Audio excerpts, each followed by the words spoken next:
The alarm screamed through every corridor of the UES Defiant. Red lights flashed across the bridge as Captain One gripped the arms of her command chair. Outside the viewports, space burned with weapons fire. The ships moved like sharks through water, their dark hulls absorbing the light around them. "Another civilian transport is away," reported Lieutenant Min from the tactical station.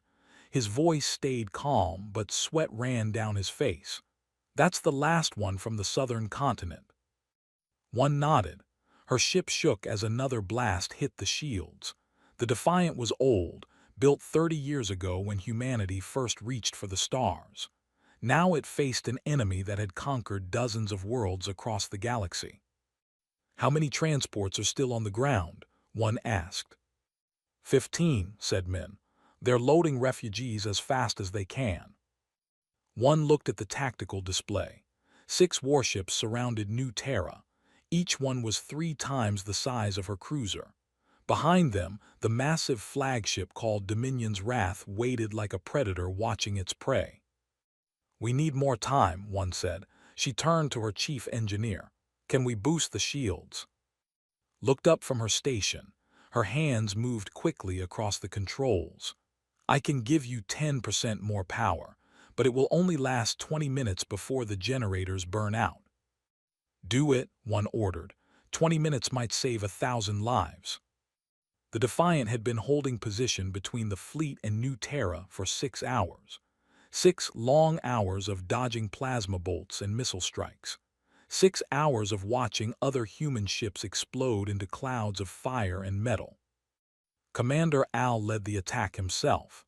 One had read the intelligence reports about him. He had destroyed 47 different species. He collected artifacts from each conquered world and displayed them in his command chamber. Humans would be number 48.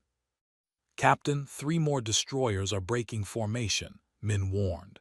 "They're heading for the transport corridor." One felt her stomach tighten. If those destroyers reached the civilian ships, thousands would die. The transports had no weapons, no shields strong enough to stop fire. "Helm, set intercept course," one commanded. "Full speed." The pilot's hands flew across his console. "Course set, Captain." "All weapons, prepare to fire on my mark." The Defiant turned and accelerated.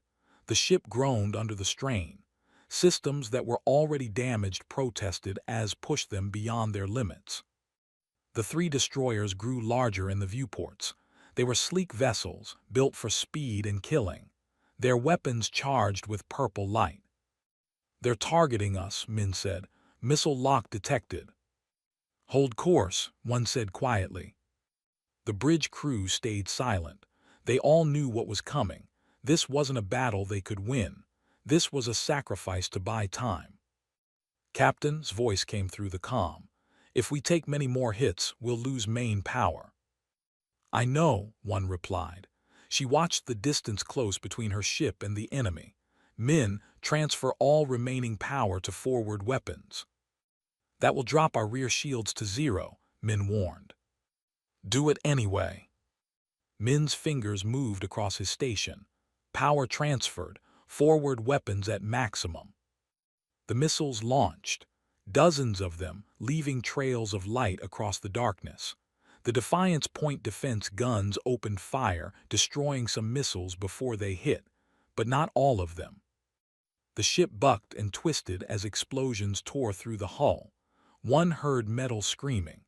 She heard the sound of bulkheads collapsing on lower decks. "Hull breach on decks 4 and 5, someone shouted. "Emergency force fields holding." "Distance to targets?" one asked. 3,000 meters, Min answered. 2,000. 1,000. "Fire everything," one commanded. The Defiant's weapons unleashed a storm of destruction. Plasma cannons, rail guns, and nuclear missiles all fired at once. The ship's entire power grid dimmed from the energy drain. The first destroyer took the full attack. Its shields flared bright blue, then shattered. The hull split open. Internal explosions rippled through the ship before it broke into 3 pieces. The second destroyer tried to turn away, but it was too close, moving too fast.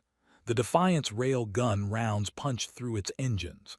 The destroyer spun out of control, crashing into the third ship. Both vessels exploded in a massive fireball. 3 destroyers destroyed, Min reported. His voice showed surprise. But one knew they had only seconds left. The Defiant had used all its power. The shields were gone. The weapons were offline, and the main fleet was turning toward them. "All hands, this is the captain," one spoke into the ship-wide comm. "Abandon ship. Get to the escape pods now, that's an order." "Captain, we can still fight," the pilot protested. "No, we can't," one said firmly. "But you can still live. Get off this ship." The crew hesitated, then began moving toward the exits. One remained in her chair, watching the tactical display. The civilian transports were jumping away, one after another. 14, 13, 12 left. "Captain, you need to evacuate too," said, appearing on the bridge. "I will," one promised. "Get Min and reach the pods on deck 3. I'll be right behind you." Grabbed Min's arm. They both looked at one, understanding what she planned. But they followed orders and ran toward the escape pods. One waited until she was alone. She looked at the helm controls. The Defiant still had engine power, just enough for one more action. The Dominion's wrath filled her viewports. The massive flagship was moving closer, probably to capture the Defiant as a prize. Commander Al would want to study human technology. One smiled coldly. She would give him something to study. She locked the helm on collision course and set the engines to maximum. Then she ran from the bridge, her boots pounding on the metal deck. Alarms screamed warnings about the imminent crash. One reached the escape pod wherein Min waited. She dove inside just as the pod launched, blasting away from the dying ship. Through the pod's small window, she watched the Defiant make its final flight. The cruiser slammed into the Dominion's wrath at full speed. The impact was tremendous, like a meteor strike. Both ships erupted in fire. But the flagship was enormous. The crash damaged it but didn't destroy it. One watched as the wounded vessel slowly pulled away from the debris. "Look," Min pointed.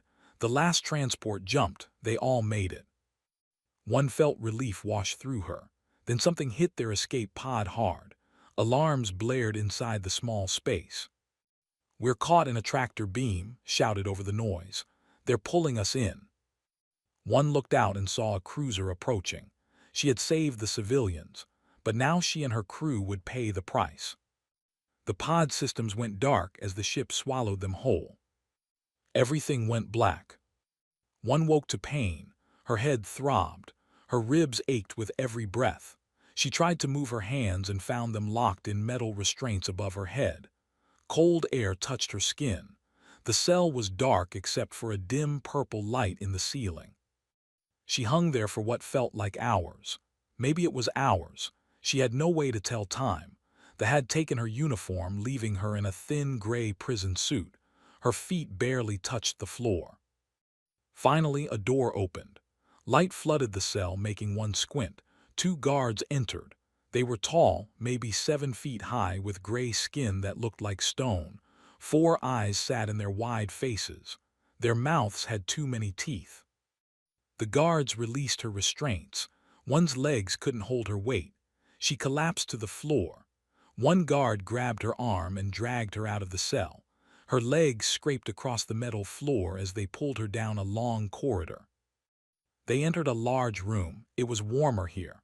The walls showed images of destroyed planets, burned cities, broken ships, conquered species kneeling in surrender. This was a trophy room. Commander Al stood in the center. He was bigger than the guards, his body covered in dark armor that seemed to grow from his skin. A long scar ran across his face where the Defiant had crashed into his ship.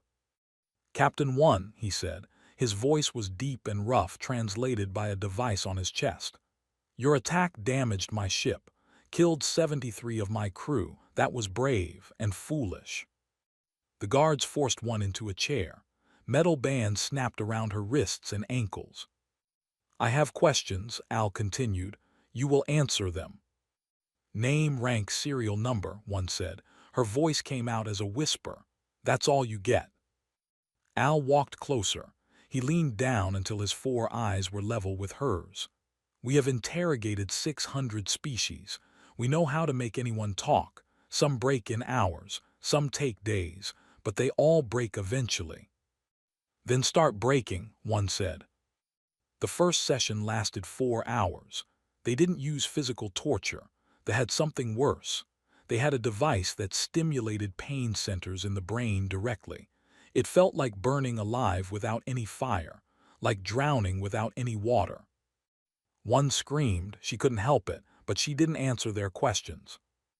They asked about Earth's defenses, about hidden military bases, about the location of humanity's shipyards and factories. One gave them nothing. When they finished, the guards threw her back in her cell. She lay on the cold floor, shaking. Her body remembered pain that had never actually touched it. This was just the first day. The days blurred together. One lost count after the first week. Each day brought new interrogation sessions. Each day, Al asked his questions. Each day, one refused to answer. Between sessions, she healed just enough to survive the next one. They were experts at keeping prisoners alive. They gave her food and water. They treated her wounds, but only so they could start the pain again. On what might have been the 15th day, something changed. Al brought her to the interrogation room but didn't activate the pain device. "You are stronger than I expected," he said. He sounded almost impressed. "Most humans break by the 5th day. You have lasted much longer." "I'll last forever," one said. Her voice was rough from screaming. "No one lasts forever," Al replied. "But you have given me useful information anyway." One felt cold fear in her stomach. "I told you nothing." "Your resistance told me everything," Al explained. He walked around her chair slowly. "It told me that humans value stubbornness over logic, that you would rather suffer than compromise. This is a weakness I can exploit." He pressed a button on his armor. A hologram appeared in the air. It showed another cell. Inside, Min sat against a wall. His face was bruised. Blood dried on his temple. "Your tactical officer," Al said. "He has been very cooperative. He answered many questions, not because we tortured him, but because I told him it would ease your suffering." The hologram changed. Now it showed in a different cell.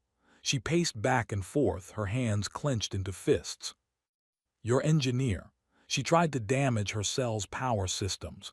We stopped her, of course, but her attempt showed intelligence, creativity, very human traits." Al made the hologram disappear. "I have 200 human prisoners on this ship, survivors from various battles. I captured them all alive for a specific purpose." "What purpose?" one asked. "Leverage," Al said simply. "Your Earth command is weak. They care about individual lives more than victory. They will negotiate to save their people." "Earth won't surrender," one said. "They already have," Al replied. "Not officially, not yet, but they sent a message 3 days ago. They want to discuss terms. They want to arrange a prisoner exchange." One felt her heart sink. It was true. Humanity's government was still young. They hadn't fought a war like this before. They still believed in saving everyone.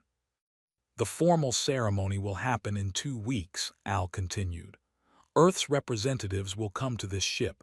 They will sign a treaty of surrender. Humanity will become part of the empire. You will all work in our factories, build our ships, serve our needs." "Why are you telling me this?" one asked. "Because I want you to understand your failure," Al said. "You fought so hard, suffered so much, and it meant nothing. Your people will still lose. You will watch them kneel, and you will know that your resistance was pointless." He turned to leave, then stopped. "Oh, and one more thing. Before the surrender ceremony, I will make you do something special, something that will break the spirit of every human watching." "What?" one demanded. You will see, Al said. He left the room and the guards took one back to her cell. She lay in the darkness, thinking about his words. 2 weeks until the surrender. 2 weeks to find a way to stop it. But what could she do? She was locked in a cell with no weapons, no tools, no way to communicate with anyone. The had one. One closed her eyes. She thought about her crew, about Min and about the 200 prisoners suffering in other cells, about Earth, about to kneel to an alien empire. No, she couldn't accept that. There had to be a way. She just had to find it. Days passed. One counted them by the meals they brought her. 3 meals meant 1 day. She reached 42 meals. 14 days. The surrender ceremony would happen tomorrow. The guards came for her early. They gave her a clean uniform to wear. They even let her shower and fix her hair. They wanted her to look presentable. The guards escorted her through the ship. She saw other human prisoners being moved to what looked like a cargo bay. Their faces showed defeat, exhaustion, fear. But when they saw one, something changed in their eyes. Recognition, hope. She was their captain, their symbol of resistance. One stood. She wouldn't let them see her broken. The guards brought her to a large chamber. It had high ceilings and walls covered in more trophy images. At the center stood a long black table. On the table sat a data tablet and something else. A pen. Commander Al waited beside the table. His armor gleamed in the light. His 4 eyes watched her approach. "Welcome, Captain," he said. "Today you will make history. Today you will be the human who surrendered your species." The chamber was silent except for the hum of the ship's engines. One stood before the table, her eyes fixed on the pen. It was human-made, she could tell immediately. Silver metal with elegant curves, probably taken from some colony world before they destroyed it. "I studied your species very carefully," Al said. He walked around the table, his armored feet clicking on the floor. "You have strange traditions. One of them is signing important documents with a physical writing tool. Most species use digital signatures, but humans like the symbolism of ink on paper." He gestured toward the pen with one long finger. "This pen came from New Terra, from the governor's office before we destroyed the Capitol building. I thought it would be appropriate to use it today." One didn't move. She stared at the pen, thinking about all the people who had used it, documents signed, laws written, lives changed by the stroke of ink. "The Earth delegation will arrive in 3 hours," Al continued. "But before they come, you will sign a preliminary document, a statement of intent. When your leaders see that their brave Captain One has already surrendered, their spirits will break. They will sign anything I demand." "And if I refuse?" one asked quietly. Al smiled. It was a terrible expression on his alien face. "Then I will execute prisoners, 10 every hour until you sign. I will start with the ones you know, Lieutenant Min Engineer. Then I will work through the rest of the 200. He leaned closer. "I will make you watch each execution. You will hear them beg. You will see the hope die in their eyes, and you will know that your stubbornness killed them." One felt rage building inside her, hot and sharp, but she forced it down. She needed to think clearly. "May I see the document?" she asked.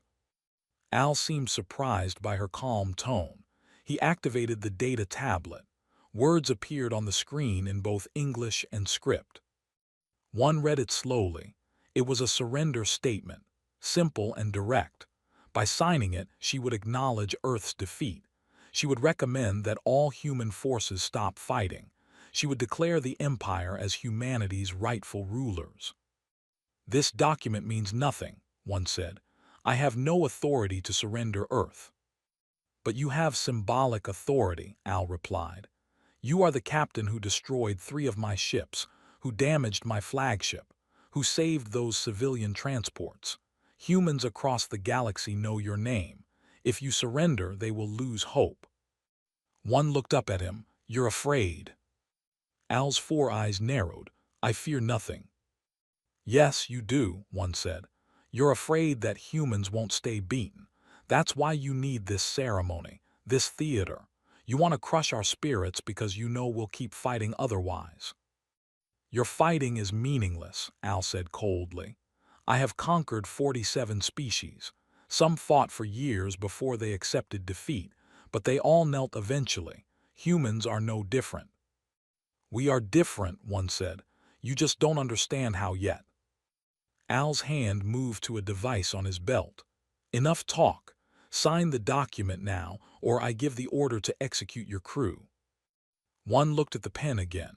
It lay there on the black table, innocent and deadly at the same time, a tool that could end a war or start one. She thought about Min during the interrogations. He must have seen things. They weren't careful around prisoners they considered broken. He had a perfect memory. He would have noticed details, weaknesses, system codes.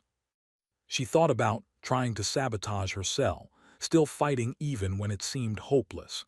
That was the human way, never stop looking for an advantage.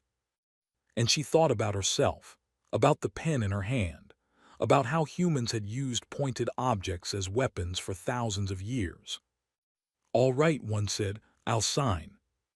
She reached for the pen slowly.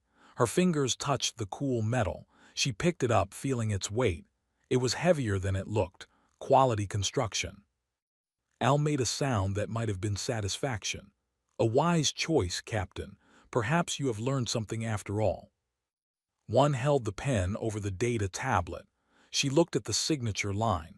Then she looked at the pen more carefully. It was a standard human design for space use. The kind with a pressurized ink cartridge so it could write in zero gravity. She could see the seam where the cap screwed on.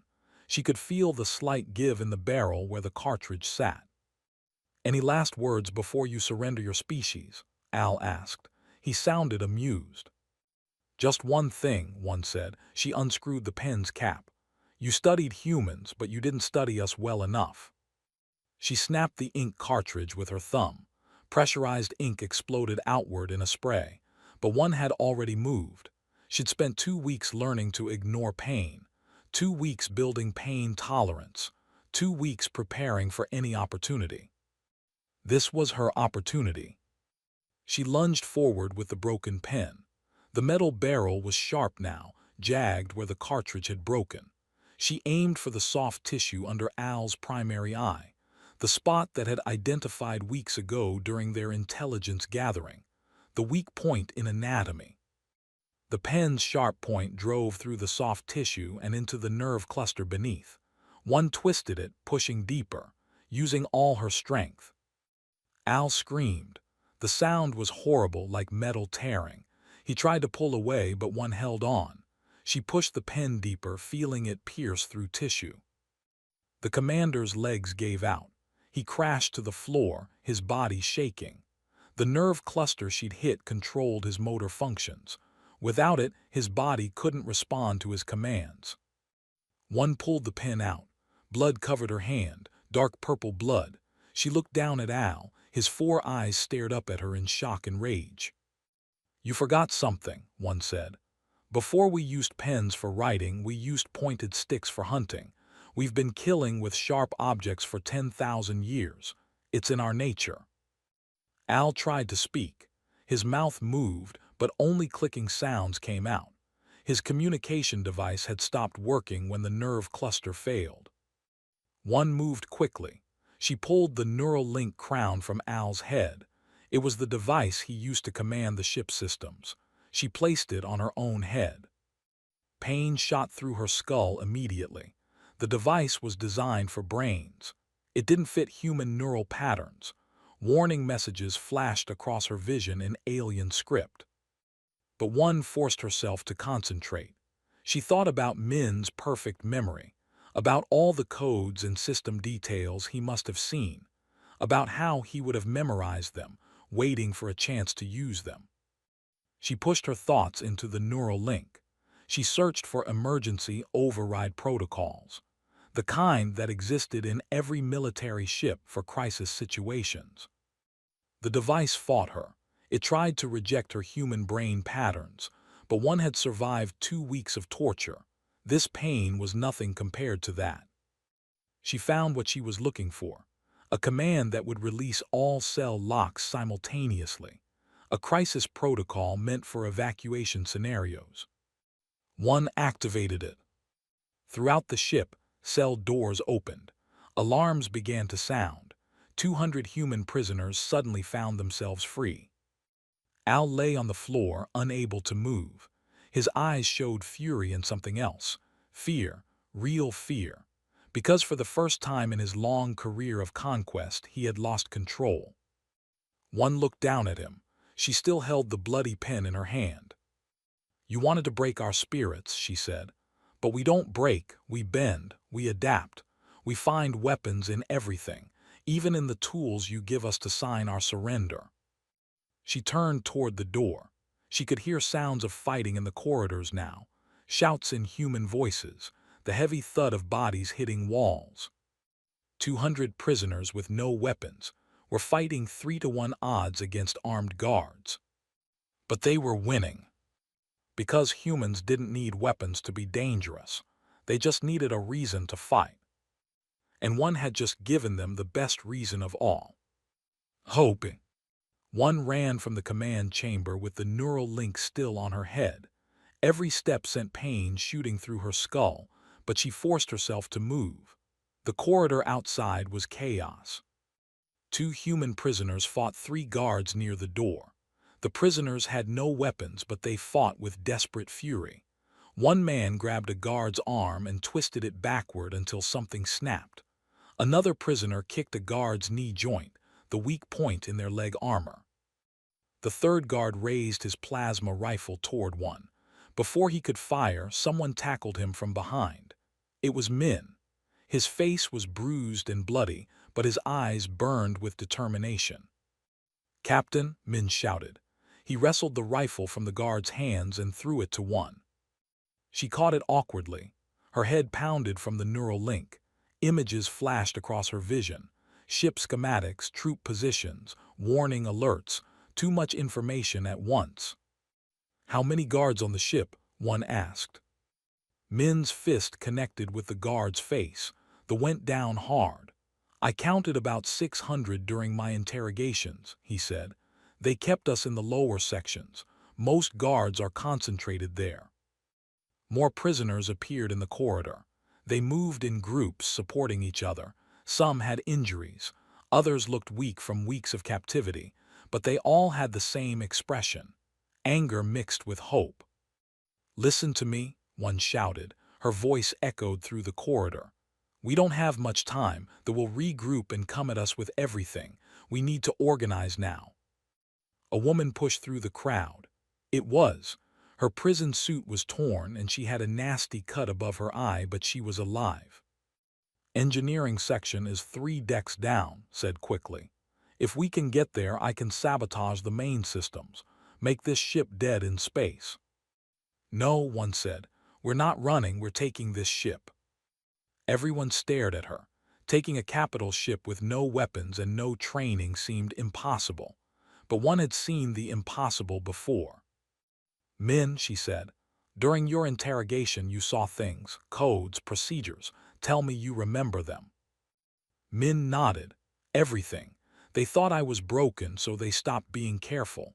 I memorized their command codes, weapon systems, even the security protocols." "Good." One pressed the neural link harder against her head, fighting through the pain. "I'm connected to the ship's computer, but it's fighting me. I need those codes to take full control."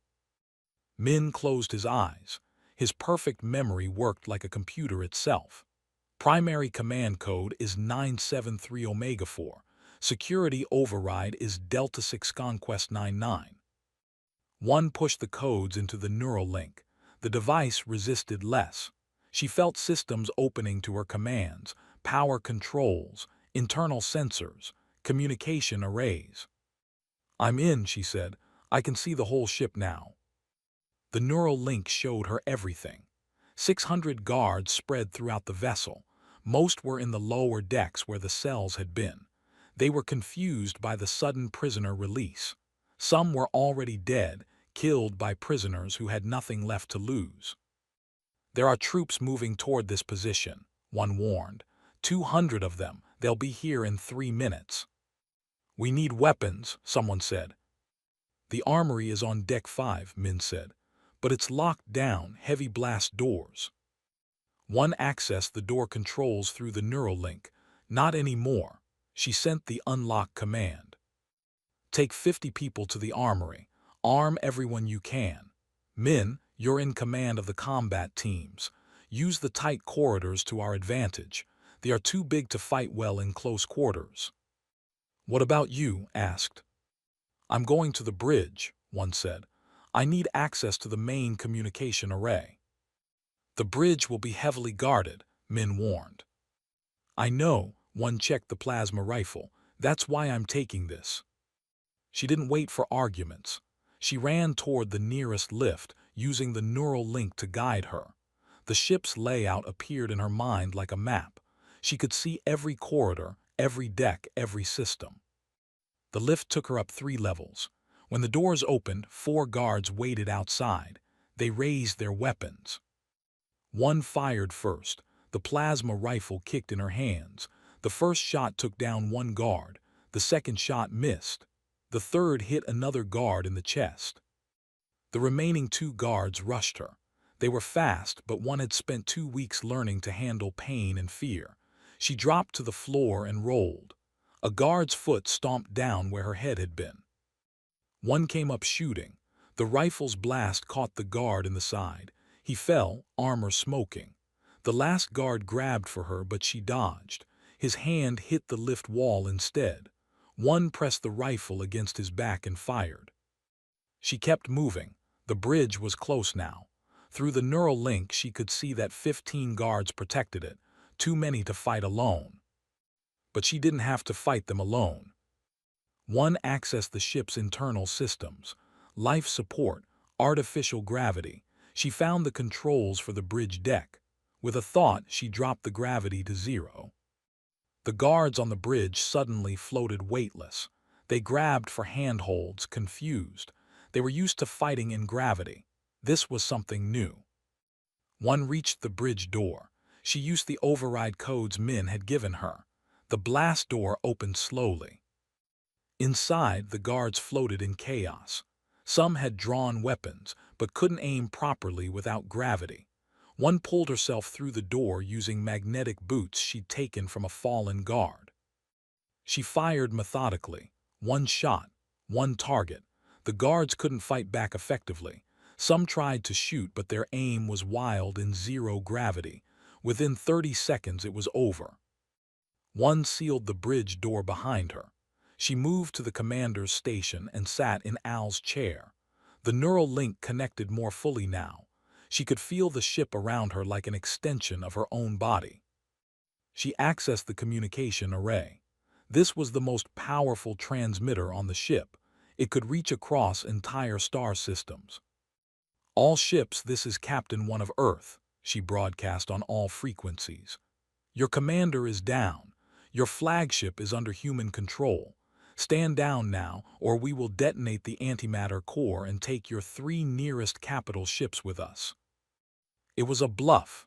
She didn't know how to detonate the core, and she wasn't even sure she could if she wanted to. But they didn't know that. Through the sensors, she watched the fleet's reaction. Ships that had been moving to attack positions suddenly stopped. Their commanders were talking to each other, trying to figure out what to do. Humans didn't bluff about suicide attacks. Everyone in the galaxy knew that. If a human said they would blow up a ship, they probably would. This is Fleet Commander X, a voice came through the comm. You are lying. Release Commander Al immediately. Your commander is alive, one said. For now, but if you attack, I'll kill him. Then I'll blow this ship, your choice. Silence, the fleet held position. They were afraid. Good, fear was a weapon too. One switched to a different frequency. One she knew reached human space. She broadcast on every channel she could find. Emergency frequencies, military bands, even civilian networks. This is Captain 1 to all human forces. Do not surrender, do not negotiate. We can beat them. She transmitted the data from Al's computer. Fleet positions. weapons specifications, tactical weaknesses, everything the had kept secret. They're stronger than us, they have better ships, but they can't understand why we don't quit. They don't know that humans fight hardest when we're cornered. She showed them footage from the security cameras. 200 prisoners taking over a capital ship with nothing but their hands and their will to fight. She showed them Al on the floor, brought down by a pen. "They gave me a pen to sign our surrender," one said. "I turned it into a weapon instead. That's what humans do. We adapt, we improvise, we find a way." Min's voice came through her comm link. "Captain, we've secured engineering and the armory. Casualties are high, but we're holding. What are your orders?" "Get to prepare the engines for jump," one commanded. "We're taking this ship home." "Captain, there's a fleet surrounding us," Min reminded her. "They won't just let us leave." "Yes, they will," one said. "Because they're scared. They've never lost a flagship before. They don't know what to do." She was right. The fleet maintained their distance. They had power. They had weapons. But they had lost the initiative. And in space combat, initiative meant everything. S voice joined the comm. "Engines are ready. But Captain, this ship is damaged from our ramming attack. The jump drive might not work properly." "It'll work," one said with more confidence than she felt. "Plot a course for Earth, maximum speed." "That's a 3-day jump," warned. "They might follow us." "Let them try," one said. "Set course." The Dominion's wrath turned slowly. Its massive engines began to glow. The fleet watched but didn't attack. They were waiting for orders from a commander who couldn't give them. The jump drive engaged. Reality twisted. Stars stretched into lines, and the captured flagship carrying 200 human prisoners disappeared into faster-than-light travel. Behind them, the fleet was left in confusion. Ahead of them, Earth waited. The Dominion's wrath traveled through the darkness between stars. Inside, one sat in the command chair with the neural link still connected to her head. 3 days of constant connection had given her terrible headaches, but she couldn't risk removing it. The ship needed a commander. Min appeared on the bridge carrying food and water. "Captain, you need to rest. We can set up a rotation to monitor the systems." "Soon," one said. She took the water gratefully. "How are the prisoners?" "We're not prisoners anymore," Min said with a small smile. "We're a crew now. Has trained 30 people to help with engineering. We've converted the cargo bays into living quarters. Everyone has assignments." Through the neural link, one could see the ship's interior. Humans moved through corridors that had been enemy territory just 3 days ago. They wore armor that didn't quite fit. They carried weapons they were still learning to use. But they were alive. They were free. "What about the crew members?" one asked. "The ones we captured?" "Locked in the same cells they kept us in," Min said. "Seems fair. They're not happy about it, but they're alive. That's more mercy than they showed us." One nodded. She could have executed the captured. After 2 weeks of torture, part of her wanted to. But that would make her no better than Al. "And the commander?" she asked. "Still paralyzed from your attack," Min reported. "Says the nerve damage is permanent. He'll never walk again, never command again. He just lies there staring at the ceiling." One felt no satisfaction from that news, just emptiness. Al had been a monster, but destroying him hadn't brought back the worlds he'd destroyed. It hadn't undone the suffering he'd caused. "We're receiving responses to your broadcast," Min said, changing the subject. "Messages from all over human space, military stations, colony worlds, even the civilian networks." "Show me," one commanded. Min activated a display. Messages scrolled across the screen. Hundreds of them, thousands. They came from soldiers on the front lines, from families on colony worlds, from children who had watched their parents fight. "Don't surrender," one message read. "We're with you." "You showed us we can fight back," said another. "We won't quit now." "My husband died at New Terra," a third message said. "He would want us to keep fighting. Thank you for honoring his sacrifice. One felt tears threatening. She blinked them away. There would be time for tears later. Right now she had work to do. What about Earth Command? She asked. Did they receive the transmission? Yes, Min said. They've canceled the surrender negotiations. Admiral Park sent a personal message. He wants to speak with you when we arrive. Admiral Park. He was the head of Earth's military forces. A good man, but inexperienced. He'd been ready to surrender to save the prisoners. Now he would have to learn how to fight a war. How long until we reach Earth? One asked. 6 hours, his voice came through the comm. But Captain, I'm seeing something strange. There are ships behind us. Lots of them. One accessed the long-range sensors through the neural link. Her stomach went cold. A fleet was following them. 50 warships, maybe more. They had tracked the Dominion's wrath through its jump. They're going to follow us all the way to Earth, one realized. They want their flagship back, and they want revenge. Can we fight them? Min asked. Not with this ship, one said. We barely have enough people to run basic systems. We can't operate the weapons effectively, and the ship is still damaged from the ramming attack. She thought quickly. They had 6 hours before reaching Earth, 6 hours to prepare, 6 hours to turn a disadvantage into an advantage. Get me Admiral Park, one commanded. We need to coordinate. The communication took several minutes to connect.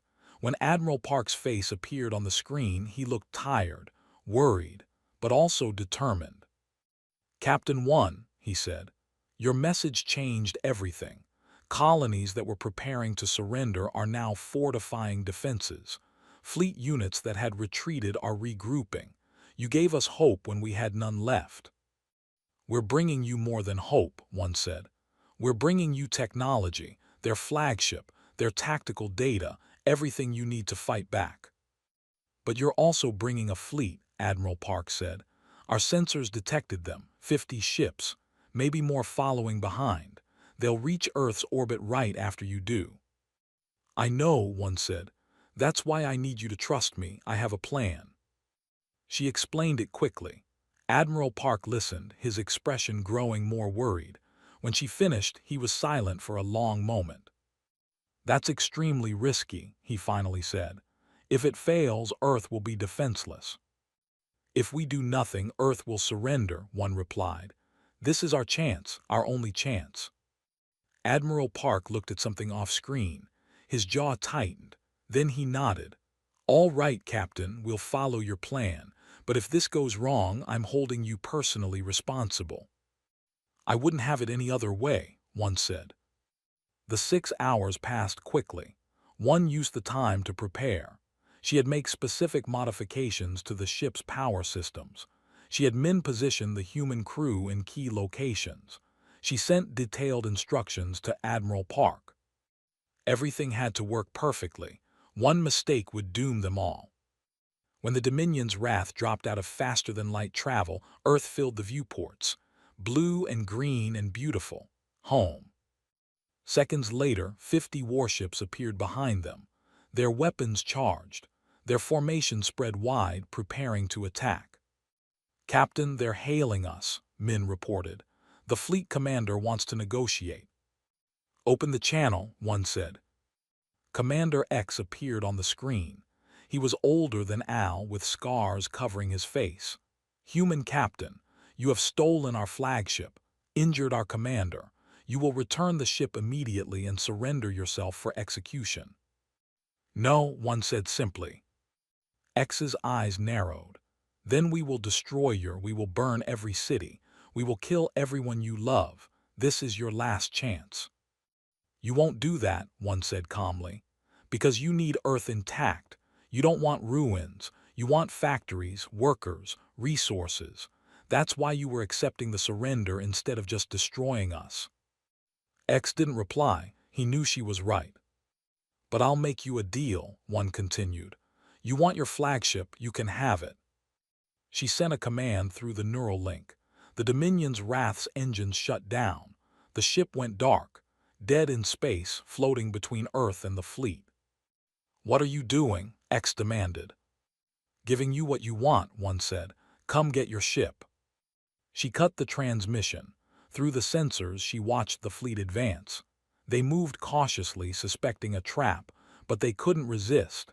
The flagship was too valuable, too important to their pride. The ships surrounded the Dominion's Wrath. They prepared to board it, to recapture their prize. That's when one activated the second part of her plan. The human fleet appeared from behind Earth's moon. 200 ships, everything Earth could muster. They had been hiding, waiting for the to commit. Admiral Park had positioned his forces perfectly. The fleet was surrounded now, caught between the human ships and the flagship they wanted to recapture. "All human ships open fire," one transmitted. The battle began. Plasma bolts and missiles filled space. The ships tried to respond, but they were in a terrible position. Half their weapons couldn't fire without hitting the Dominion's Wrath. And one wasn't done yet. She reactivated the flagship's power systems. The neural link burned in her mind as she took control of every weapon on the massive ship. Guns meant to destroy planets turned on the fleet instead. The Dominion's Wrath fired into its own fleet. Massive plasma cannons tore through shields. Missile batteries launched waves of destruction. The flagship had been surrounded by allies. Now it was surrounded by targets. The fleet broke. Some ships tried to fight, others tried to flee. But the human forces pressed the attack. They fought with fury born from weeks of losing, weeks of retreating, weeks of preparing to surrender. Not anymore. Commander X's flagship exploded in a ball of fire. 3 more capital ships followed. The surviving vessels scattered, jumping away into faster-than-light travel. For the first time since the war began, humanity had won a major battle. On the bridge of the Dominion's Wrath, one finally removed the neural link. Pain flooded through her head immediately. She nearly blacked out, but Min caught her before she fell. "It's over," he said. "We won." "No," one said weakly.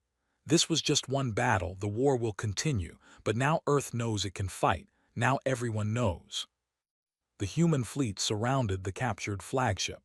Admiral Park's face appeared on the communication screen.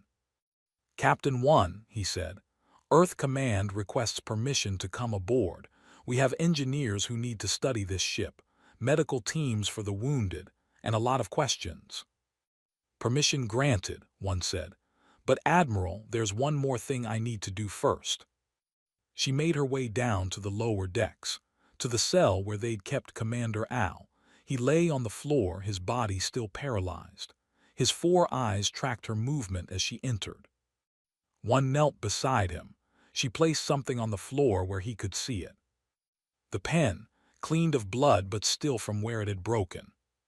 "You gave me this to sign humanity's surrender," one said. "But we don't surrender, we adapt, we overcome, we survive." She stood and walked away, leaving Al with the pen, a reminder of his failure, a symbol of human resistance.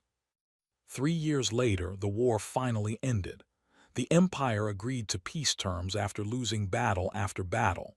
Humans had learned from every fight. They had adapted technology. They had found weaknesses in every system. They had done what they always did. They survived. In a museum on Earth, they displayed artifacts from the war, destroyed ships, captured weapons, memorial plaques for those who died. And in a place of honor under special lighting, they kept a single pen.